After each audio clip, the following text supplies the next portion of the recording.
FBI director is sounding the alarm about ISIS, saying the terror group is reaching deeper into America thanks to a disturbingly sophisticated social media campaign. ABC's senior justice correspondent Pierre Thomas investigates the group's high-tech recruiting efforts and why they're working so well. In this online production mimicking the extremely popular Grand Theft Auto video game, ISIS terrorists sell adventure, with murder and mayhem as fun. The subtitles brashly say, "Your games. We do the same actions in the battlefields." The terrorists are using more than just video games. They're using hip-hop to lure young recruits to the front lines of a deadly war.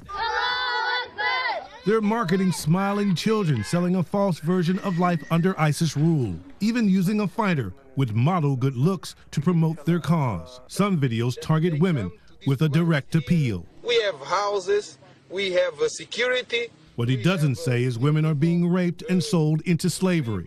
The online messaging slick.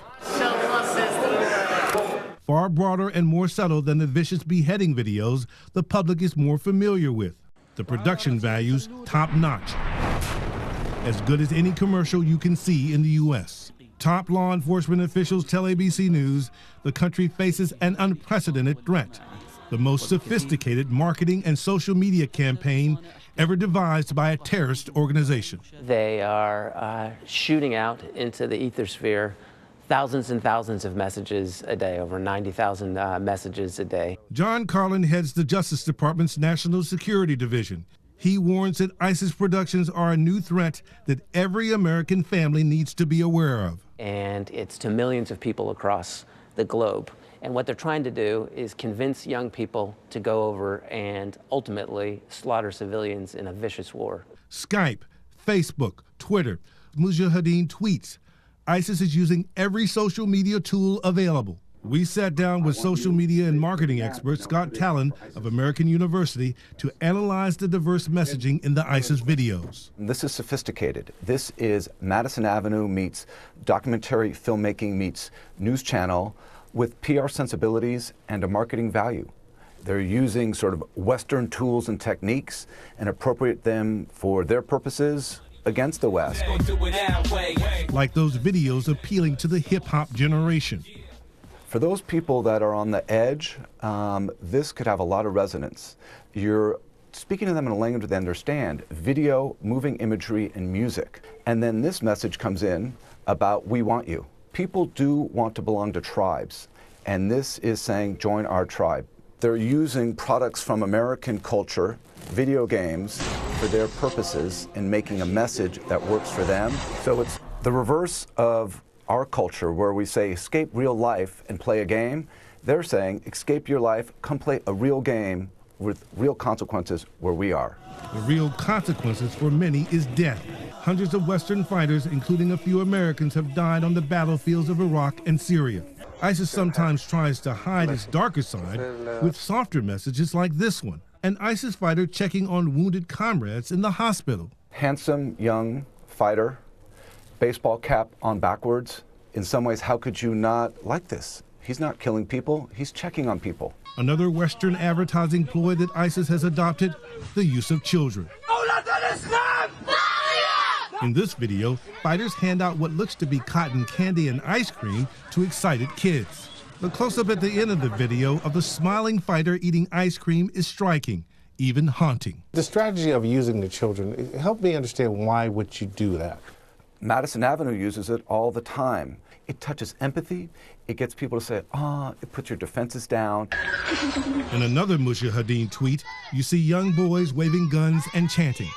It is disturbing, but there's a reason children are used. The branded content, they're mixing graphics, moving images, music, chants, all together to persuade people that this is okay.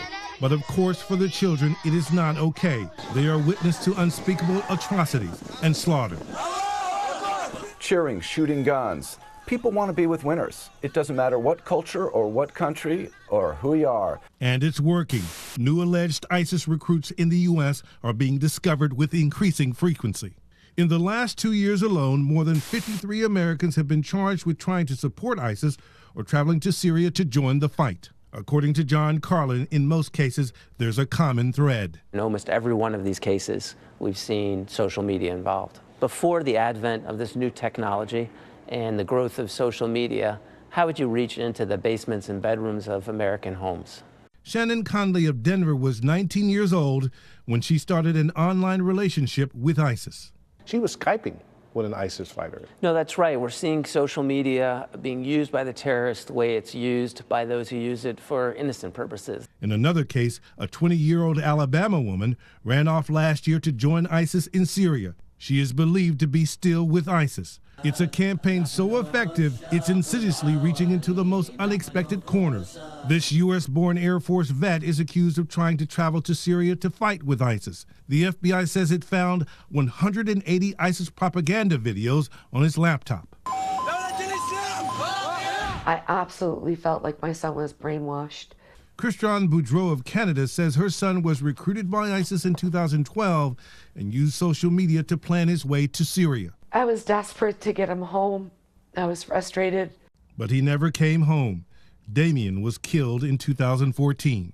I collapsed and started to shake, and I had no idea how to tell my family. Boudreau, who started a nonprofit to help other families, says that ISIS is selling a lie. They speak out to these disconnected youth and say, here, you will belong, you'll be one of us. Sources acknowledge privately that the U.S. government is struggling to meet this new threat. Let's face it, we invented the internet. We invented these social network sites. We've got Hollywood. We've got the capabilities, as Mr. Sheikh was saying, to blow these guys out of the water from a standpoint of communications. Officials from the highest levels of government tell me they may need to recruit advertising experts to help combat ISIS propaganda. Because when people know what this group is really about and what it's really doing, killing, enslaving, raping, and stealing, they're not going to want to join the group. But until the West can counter ISIS online, the recruits are likely to keep pouring into Syria and to possibly threaten the homeland.